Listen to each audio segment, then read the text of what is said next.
Бүгін ички органдардың жаңы функциялары жөнінде айта кетейін.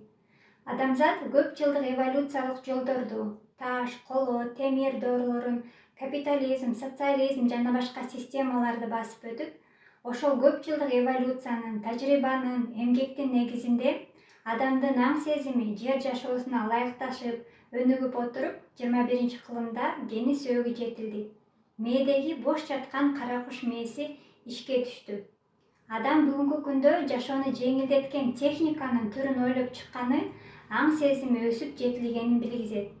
Эми техниканын өнүгүүсү 21-кылымда аяктап, адамдын денесинин өнүгүү заманы башталды. 21-кылымда адамдын гени сөөгү жетилгендиктен, адамдын анатомиясы өз кызматын, ордун толук алмаштырат. Ички органдардагы башка көрүнбөгөн кызматка өтөт. Анатомия толугу менен энергия өткөргүч проводко айланат. Эгер эски системада иштесе, ички органдар жабыркап, иштен чыгат. Мурун адамдын денеси аялдын, эркектин кызматын, ордун аткарып келген болсо, эми 21-кылымда ген жетилгендиктен анатомия энергиянын, мындайча айтканда, инопланетян периштенин кызматын аткарып калат. Адам кантип энергиянын кызматын аткарат дегенде, ар 2000 жылда доор заман алмашып, аалам, табият, адамзат дагы бир деңгээлге өсүп турат. Адамдын гени жетилгендиктен эки дүйнө бирикти: аалам менен жер. Аалам энергия түрүндө жерге түшкөндүктөн, жер планетасы дагы энергиялуу болду.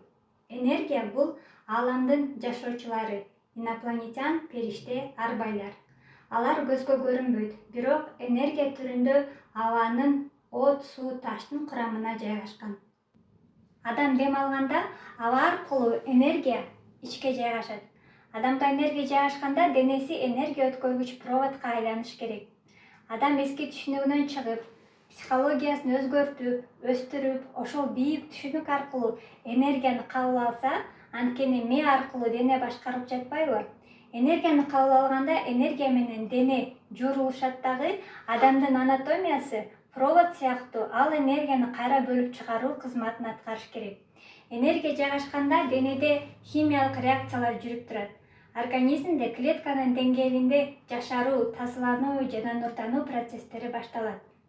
Адам энергияны түшүнбөй, эски түшүнүктө, денеси болсо кысылууда, эмоцияда жашагандыктан, жайгашкан энергия кайра бөлүнүп чыкпай, ал денени кайра үйгүзүп койгон атат. Рентген нуру сыяктуу.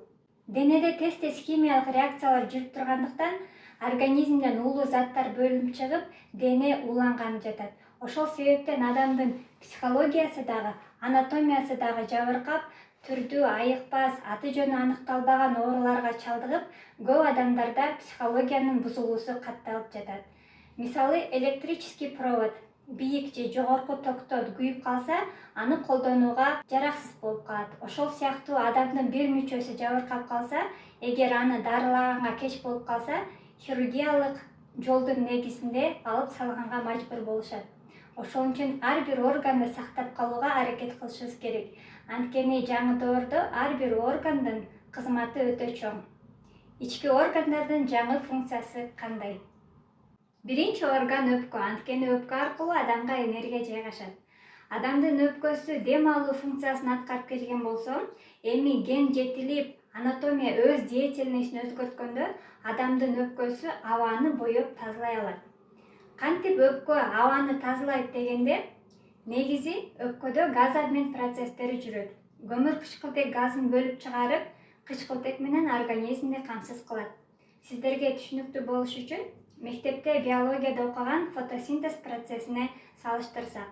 Фотосинтез өсүмдүктөрдүн хлорофилл жайгашкан клеткаларда күн нурунун жардамы менен жөнөкөй заттардан татаал бирикмелерди пайда кылчу процесс. Фотосинтез жүрүү үчүн сөзсүз суу, көмүр кычкылтек газы жана күн нуру керек болот. Өсүмдүктүн жалбырагы бир материя сыяктуу колго кармалат.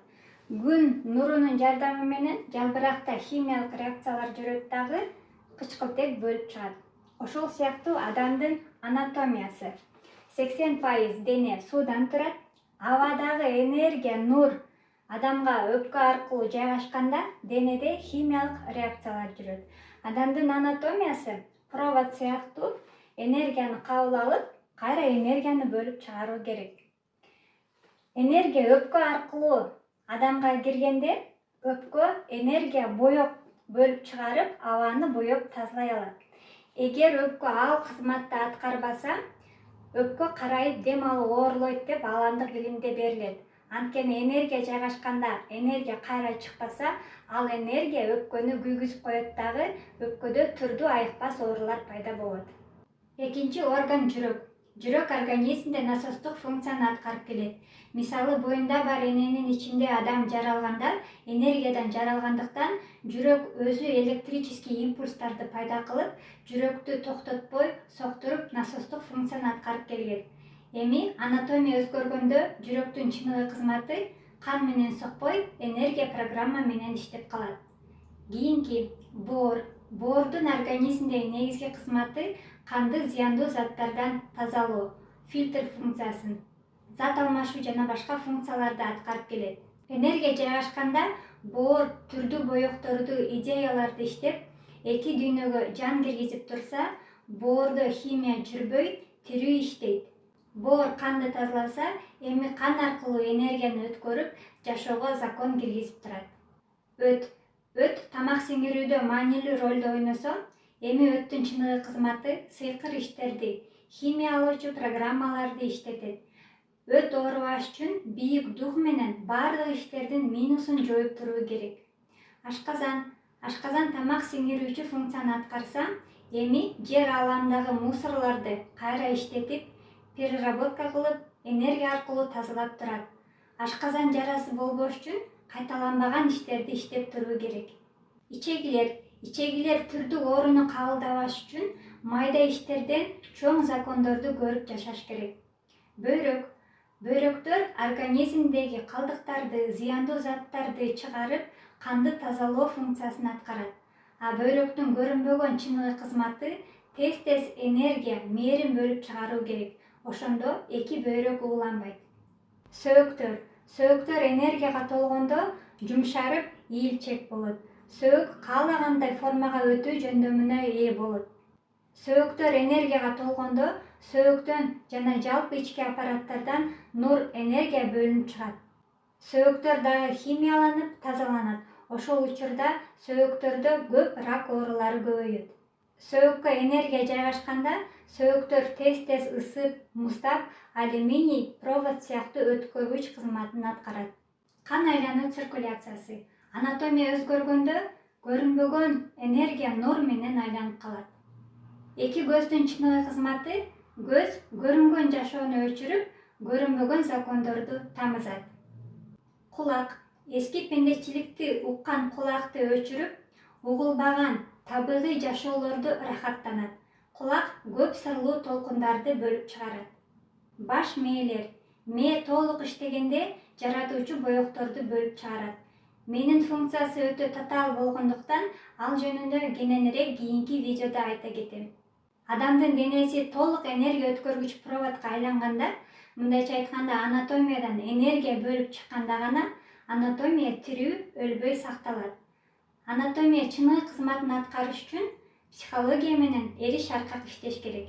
Анткени адам өзүн тез настройкалап турбаса, анатомия эскиче иштей берсе, өтө чоң зыянга алып келет.